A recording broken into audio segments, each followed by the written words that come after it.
रमाकांत जी की तरफ जा रहा हूं। रमाकांत जी, आप और मैं पिछले 3-4 दिन से लगातार मंथन कर रहे हैं कि कौन सा चेहरा आगे निकल सकता है, किस समीकरण पर आगे निकल सकता है। शायद हम शशि भूषण जी से पहले पूछताछ कर लेते तो ये नाम भी तय हो जाते। उन्होंने जो 10-12 नाम चल रहे चर्चाओं में, उनको समेटकर 2 पर लाकर रख दिया। कह रहे हैं नित्यानंद राय और सम्राट चौधरी, इनमें से एक फाइनल हो जाएगा।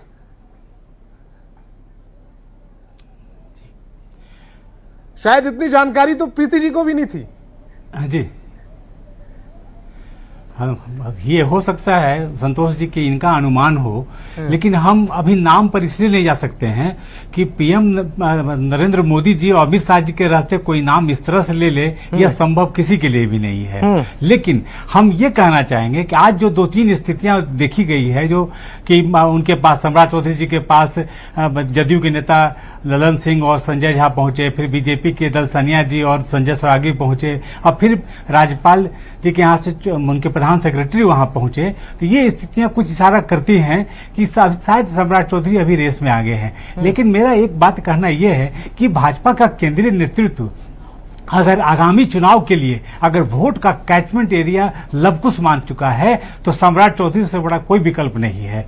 लेकिन क्या भाजपा सचमुच लवकुश को कैचमेंट एरिया मानी है, या फिर ईबीसी को कैचमेंट एरिया मानी है, या फिर यादव ग्रुप को कैचमेंट एरिया मानी है, या फिर महिलाओं को कैचमेंट एरिया मानी है? ये उस पर निर्भर करता है कि क्या कल बैठक में कौन से नाम तय किए जाएंगे। क्योंकि अगर आज की तारीख को मान के चलने के नाम तय हो चुका है, तो कल के बैठक का तो कोई मतलब ही नहीं रहेगा। लेकिन निश्चित रूप से यह जानना जरूरी है कि भाजपा का कैचमेंट एरिया आखिर है क्या। आगामी चुनाव की रणनीति में या भाजपा की रणनीति जो है वो अपने उसमें कुछ चेंज करना चाहती है, या जातीय इक्वेशन में कुछ और जोड़ना चाहती है, तो किसे जोड़ना चाहती है, या जाति विहीन महिला समाज को जोड़ना चाहती है, इस पर निर्भर करता है। और जहां तक सवाल है भाजपा का पर्ची का, तो भाजपा कम से कम भाजपा कम से कम लोकतांत्रिक बनने की प्रक्रिया को जनता के सामने रखती तो है जरूर, लेकिन अंततः होता तो वही है ना, किसी भी दल में जो उनका हेड ऑफ चाहेगा वही होगा। मुझे एक बात समझाइएगा, ये जो शिवराज सिंह चौहान को पर्यवेक्षक बनाया गया है, शिवराज सिंह चौहान खुद ओबीसी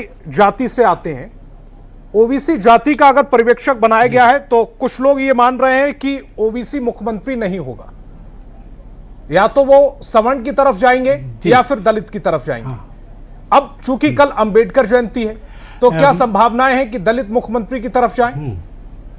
कुछ लोगों का ऐसा मानना है। देखिए मेरे पास तो जो आप बताएं, जी हाँ, मेरे पास चर्चा दूसरी है कि जब ये वहां से उत्तर प्रदेश से मौर्य जी आए थे पर्यवेक्षक बन के, तो उन्होंने कुशवाहा सम्राट चौधरी जी को बनाया था। इस बार ईबीसी आ रहे हैं, तो हो सकता है ईबीसी को बनाए। लेकिन इसके उलट भी उदाहरण है कि जब राजनाथ सिंह आए थे, तब उन्होंने किसी राजपूत को नहीं बनाया था। तो उदाहरण बहुत है, लेकिन ऐसा कोई तय शुदा लाइन नहीं है कि अगर ईबीसी के हैं तो ईबीसी को नहीं बनाएंगे, किसी दूसरे जाति को बनाएंगे। मैं बार बार यही कह रहा हूं संतोष जी कि भाजपा नेतृत्व का कैचमेंट एरिया कौन सा है, दलित वर्ग है, ईबीसी वर्ग है, महिला है, उस पर निर्धारित होगा। और अगर लवकुश कैचमेंट एरिया है, तो सम्राट चौधरी के अलावा कोई बड़ा नेता भाजपा के पास नहीं है। ठीक।